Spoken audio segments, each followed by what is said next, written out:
का चाल चेहरा और चरित्र किसान और खेत विरोधी है। ये बात किसान और किसान कल्याण विभाग पर चर्चा में साबित हुई और आज उसकी ढोल की पोल पूरी तरह से खुल गई। देश के कृषि मंत्री शिवराज सिंह चौहान ने, जिनका ट्रैक रिकॉर्ड कभी रायसेन में किसान के खून से होली खेलने का है तो कभी मंदसौर में किसान के खून से होली खेलने का है, दुर्भाग्य यह है कि अब वो देश के कृषि मंत्री बन गए हैं। देश के उसी कृषि मंत्री ने सदन को बरगलाया, देश को बरगलाया और किसान को बरगलाने की एक नाकाम कोशिश की। लंबी बातें आदरणीय दिग्विजय सिंह जी बताएंगे, अपने वक्तव्य में उन्होंने क्या कहा, और मेरे आदरणीय साथी संजय सिंह जी बताएंगे। केवल 3 पहलुओं को एक एक लाइन में मैं ज़रूर कहना चाहूँगा। मोदी सरकार ने सदन में ये कहा कि लागत पर 50% मुनाफा वो देंगे, ये उनका सिद्धांत है और उन्होंने इससे कभी गुरेज नहीं किया। आज जब हमने मोदी सरकार का ये शपथ पत्र जिसकी तारीख है 6 फरवरी 2015, देश की सुप्रीम कोर्ट को मोदी सरकार ने ये शपथ पत्र, जिसकी प्रतिलिपि मैं आपको भेज रहा हूँ, शपथ पत्र देकर कहा कि किसान को हिंदुस्तान में कभी लागत पर 50% मुनाफा नहीं दिया जा सकता। तो सत्य क्या है और असत्य क्या है? किसान से इससे बड़ा घोर अन्याय हो ही क्या सकता है? दूसरा, किसान के बारे में ये कहा गया कि स्वामीनाथन आयोग, जिसका गठन डॉक्टर मनमोहन सिंह जी, श्रीमती सोनिया गांधी जी, कांग्रेस की यूपीए की सरकार ने किया था, उसकी रिपोर्ट को कांग्रेस ने कूड़ेदान में डाल दिया। पर मोदी सरकार ने 6 फरवरी 2015 को इसी शपथ पत्र में बताया कि कांग्रेस की सरकार ने स्वामीनाथन आयोग की 175 जो रिकमेंडेशंस हैं वो लागू कर दी थी। तो सत्य क्या है या असत्य क्या है? या तो ये सुप्रीम कोर्ट को झूठ बोलते हैं या फिर ये सदन के अंदर और देश को गुमराह करते हैं। और इतना ही नहीं, जिस प्रकार से पूरे विपक्ष को श्रीमती सोनिया गांधी जी के नेतृत्व में वॉकआउट करना पड़ा, वो दर्शाता है कि इस सरकार का चाल चेहरा और चरित्र, इस सरकार का मुखौटा ही खलनायक का है। ये ऐसे खलनायक हैं जो मुखौटा तो नायक का ओढ़ते हैं, पर जो असल काम करते हैं वो खलनायक वाला करते हैं। और ये बात साबित भी हो गई। इसलिए हमने ये भी सरकार से पूछा कि क्या आपने किसी फसल का भी एमएसपी दिया? तो वो कहते हैं किसान को एमएसपी की आवश्यकता ही नहीं है। लाखों किसान दिल्ली के दरवाजे पर पड़े रहे, करोड़ों किसान आंदोलन कर रहे हैं कि एमएसपी की गारंटी का कानून लाओ। अगर एमएसपी की ज़रूरत ही नहीं, अगर हमारी जिन्स, हमारी फसल एमएसपी से ज़्यादा बिकती है, तो फिर एमएसपी की ज़रूरत क्या थी? पर ये हमने जब साबित किया इनके आंकड़ों, जवाबों और तथ्यों के साथ कि आज तक कभी भी मोदी सरकार ने न्यूनतम समर्थन मूल्य पर धान की आधी, गेहूं की 22% और बाकी 23 फसलों में से 21 फसलों में कोई फसल 5% से ज़्यादा एमएसपी पर नहीं खरीदी।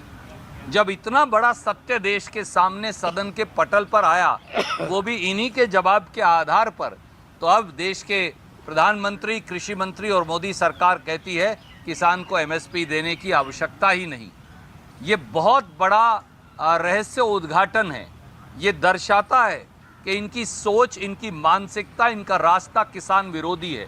क्योंकि अब तो डिक्लेयर कर दिया कि किसान को एमएसपी की ज़रूरत नहीं, क्योंकि इनके मुताबिक किसान की फसल एमएसपी से ज़्यादा मिलती है। भैया, अगर एमएसपी से ज़्यादा मिलती तो करोड़ों किसान आंदोलनरत क्यों होते और वो एमएसपी की गारंटी का कानून क्यों मांगते? कई और पक्ष रखे गए किसान के खाद बीज को लेकर, किसान की कर्ज माफ़ी को लेकर। मैं अनुरोध करूँगा माननीय दिग्विजय सिंह जी से और फिर संजय सिंह जी से कि वो उस पर प्रकाश डालेंगे। धन्यवाद रणदीप जी। माननीय कृषि मंत्री जी को मैं वर्षों से जानता हूँ, वो एक आदत से लाचार है, झूठ बोलने के आदी है। मध्य प्रदेश में धक गया, लेकिन अब वो केंद्र के कृषि मंत्री हैं। कमलनाथ जी के नेतृत्व में कांग्रेस पार्टी की सरकार ने किसानों का लगभग 37 लाख किसानों का कर्जा माफ किया, जिसमें शिवराज सिंह चौहान जी के ग्राम जैत, जिला सीहोर के रिश्तेदारों का कर्जा माफ हुआ और माननीय तत्कालीन मुख्यमंत्री शिवराज सिंह चौहान जी के कृषि मंत्री का यह बयान आया कि हाँ, कांग्रेस के राज्य में कर्जा माफ हुआ। लेकिन सदन में कृषि मंत्री जी कहते हैं कि कांग्रेस सरकार को जो मौका मिला था उसमें उन्होंने कोई कर्जा माफ नहीं किया। ये असत्य है और उसका प्रमाण हमारे पास है और उसकी जो प्रोसीडिंग्स हैं मैं कल तक आपके पास दे दूंगा और कोऑपरेटिव मिनिस्ट्री के डिस्कशन में ये बात हम लोग उठाएंगे। मुझ पर लांछन लगाया कि दिग्विजय सिंह ने जब 2003 में मुख्यमंत्री पद छोड़ा तो केवल 7.5 लाख एकड़ में सिंचाई होती थी और उन्होंने 47 लाख एकड़ में सिंचाई कर दी। मेरे पास हेक्टेयर में मेरे पास उन्हीं के मिनिस्ट्री का, उन्हीं के सरकार का ये है डिटेल है। 1997-98 में potential created was 33 lakh hectare मेरे समय में, मेरे कार्यकाल में। और जब मध्य प्रदेश का विभाजन हुआ उस समय 33 लाख हेक्टेयर में सिंचाई उपलब्ध थी और इसके कई प्रमाण हैं। इस तरह से उन्होंने हर बिंदु को बड़ा चढ़ाकर बताने की उनकी आदत है। अपने भाषण में उन्होंने खाद की बोरी में क्या कहा, ये भाई संजय सिंह जी आपको बताएंगे। धन्यवाद। हमेशा से सदन की परंपरा रही है कि कोई भी मंत्री अगर अपने जवाब में किसी माननीय सदस्य का नाम लेता है तो उसको बोलने का मौका दिया जाता है, मंत्री जी से सवाल पूछने का, या उसके ऊपर अगर कोई दोषारोपण किया गया है तो उसके बारे में पूछने का अधिकार होता है।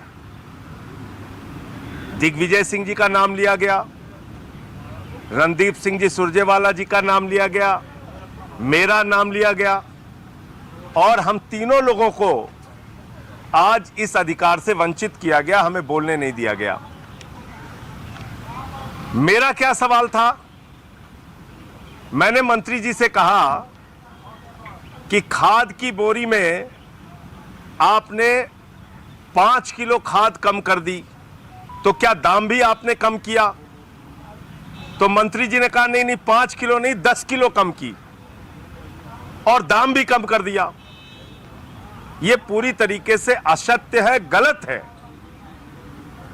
यूरिया की बोरी में 10 किलो कम किया, 268 रुपए 50 किलो की बोरी का दाम था, 266 रुपए 40 किलो की बोरी का दाम है। 2 रुपए कम किया, इतना तो पैकेजिंग का कम हो जाएगा। यानी 50 किलो की जो बोरी थी उसमें थोड़ा ज्यादा बड़ी बोरी लगती होगी और 40 किलो की बोरी थोड़ा कम लगती होगी, तो बोरी का दाम 2 रुपए कम किया होगा। खाद का दाम तो कम नहीं किया आपने, 10 किलो खाद किसानों की आपने चुरा ली। तो देश को गुमराह कर रहे हैं देश के कृषि मंत्री, किसानों के बहुत बड़े हितैषी बन रहे हैं कृषि मंत्री जी और मोदी जी की सरकार। 750 किसानों ने अपनी शहादत दी, 3 काला कानून आप लेके आए, 1 साल तक किसान सड़कों पर बैठा रहा आपके राज में, और अभी भी बेशर्मी के साथ आप ये कह रहे हैं कि आप किसानों के हितैषी और किसानों का भला कर रहे हैं, ये बिल्कुल गलत बात है। और हम लोग अब आगे इस पे विचार कर रहे हैं कि ये ब्रीच ऑफ प्रिविलेज है, सदन के अवमानना है, एक गलत जानकारी मंत्री जी के द्वारा दी गई है, तो उस पर आगे क्या करना वो विचार करके हम